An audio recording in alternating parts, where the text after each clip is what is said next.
Credo in unum Deo. Laudetur Jesus Christus, loué soit Jésus-Christ. Bienvenue à tous, bienvenue à vous particulièrement qui nous découvrez seulement maintenant. N'oubliez jamais de cliquer sur s'abonner et sur la clochette à côté. C'est très très important. Alors, de quoi s'agit-il aujourd'hui? Des auditeurs me posent la question de savoir qu'est-ce que la fin des temps.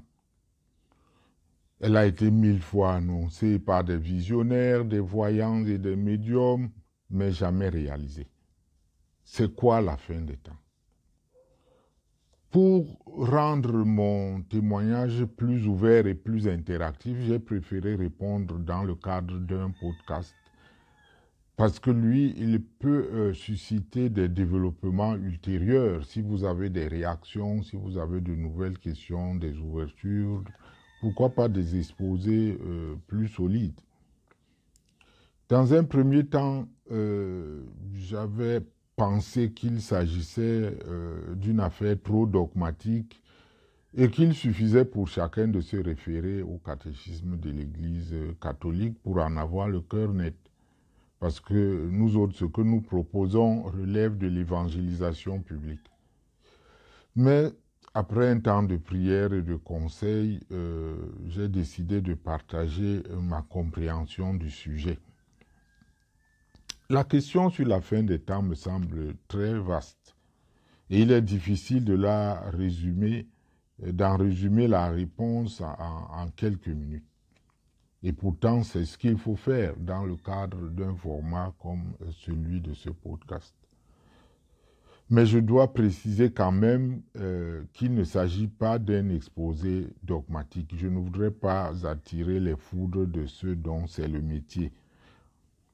Moi, je voudrais donner ici deux avis.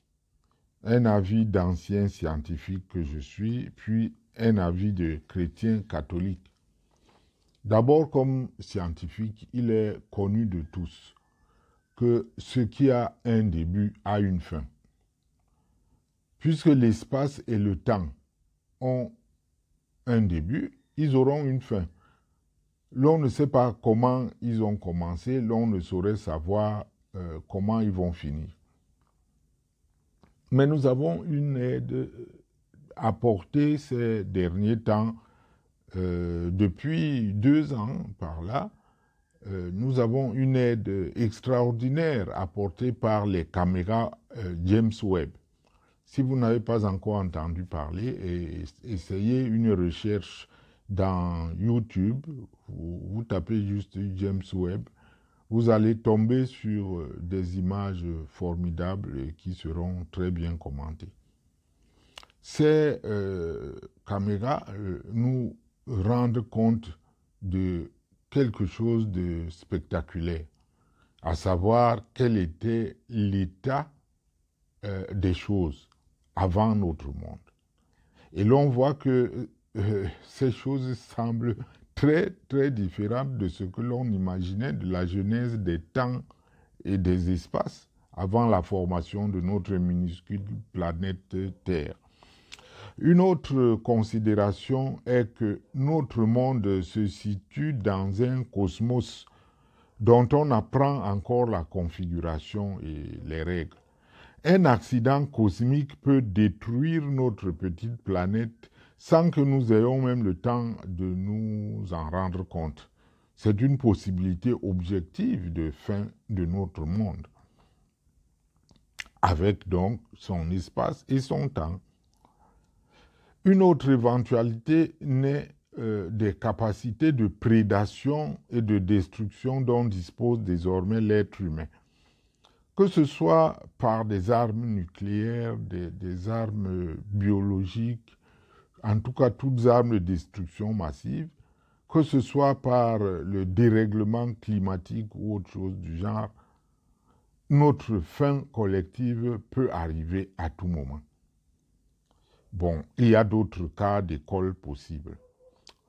Pour nous, nous sommes quand même tenus ici à partager notre foi catholique, puisque pour nous, foi et raison s'embrassent, alors nous ne voyons pas de contradiction à le faire. Du point de vue donc de la foi catholique, qu'est-ce que nous pouvons dire? Nous partons déjà de la prédication apostolique, des Saintes Écritures, du magistère de l'Église et de sa tradition, qui nous enseigne sur la fin des temps et le retour glorieux du Christ. Jésus lui-même en parle avec gravité devant le grand tribunal du Sanhédrin alors que l'heure de sa mort approche. C'est en Marc 14, 62. L'Apocalypse de Saint Jean, en particulier les chapitres 6 à 22 carrément, nous donne de multiples illustrations d'événements qui sont interprétés comme des allégories de la fin des temps et du jugement dernier. Il s'agit du moment prétendument futur où Dieu interviendra directement dans les affaires de l'humanité pour accomplir son dessein final. Pourquoi je dis prétendument? Parce qu'il y a quand même certains autres théoriciens qui pensent que cette fin du monde prévue dans le livre de l'Apocalypse est passée depuis quelques années après Jésus-Christ. Mais bon, là n'est pas le problème. Ce concept est lié aux prophéties bibliques qui décrivent un jour où Dieu jugera les vivants et les morts. Il établira alors son royaume éternel et apportera enfin la justice. Certains croient que cet événement sera soudain et spectaculaire. D'autres pensent voir cette fin des temps comme un processus continu se déroulant dans l'histoire humaine. Pour Paul, la foi en la résurrection du Christ est notre seul gage. Vous pourrez consulter 1 Corinthiens 15, verset 14. Et c'est elle qui fonde notre espérance. 1 Timothée 4, verset 13. La même espérance qui, chez Pierre, justifie nos actions. 1 Pierre 3, 15. C'est à la fin des temps que nous aurons la révélation plénière de la dimension eschatologique, je mets ça entre guillemets, de la résurrection du Christ. 1 Corinthiens 11, 26. Le chrétien vit donc en quelque sorte une double présence du Christ, déjà là et pas encore là.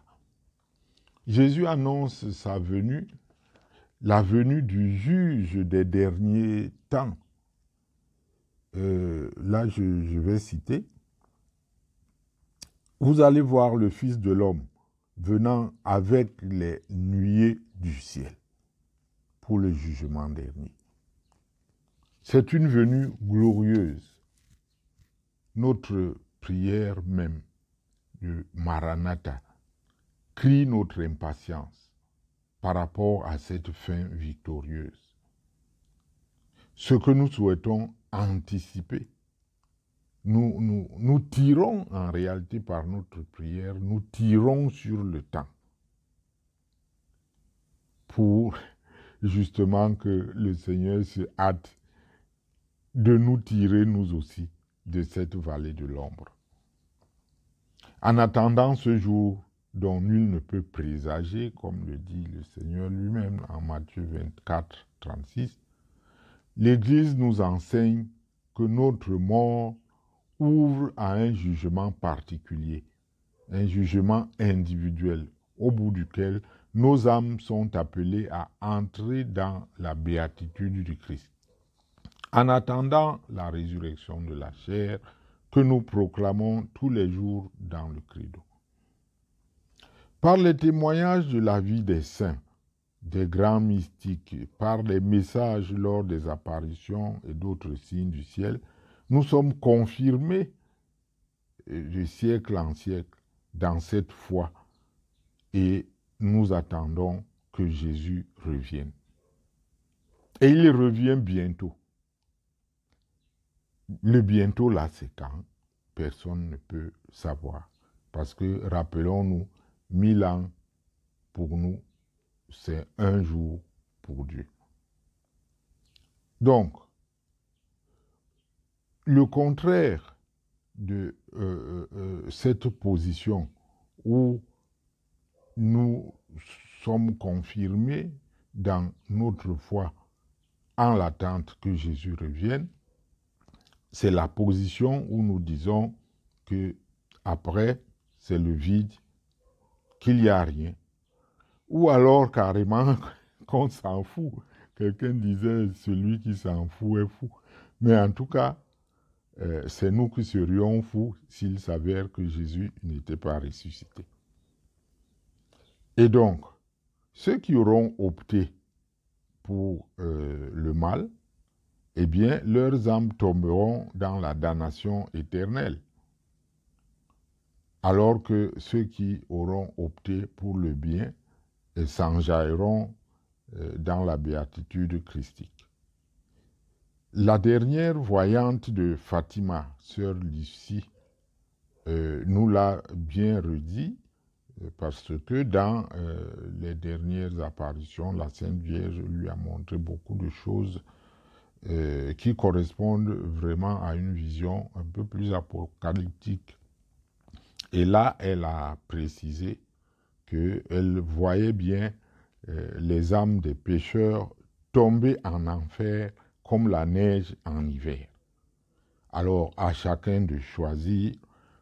Il ne m'appartenait pas d'aller plus loin que cela. Je crois même que j'ai débordé le temps que je me prévoyais. À vous maintenant d'élargir le débat. Loué soit Jésus-Christ.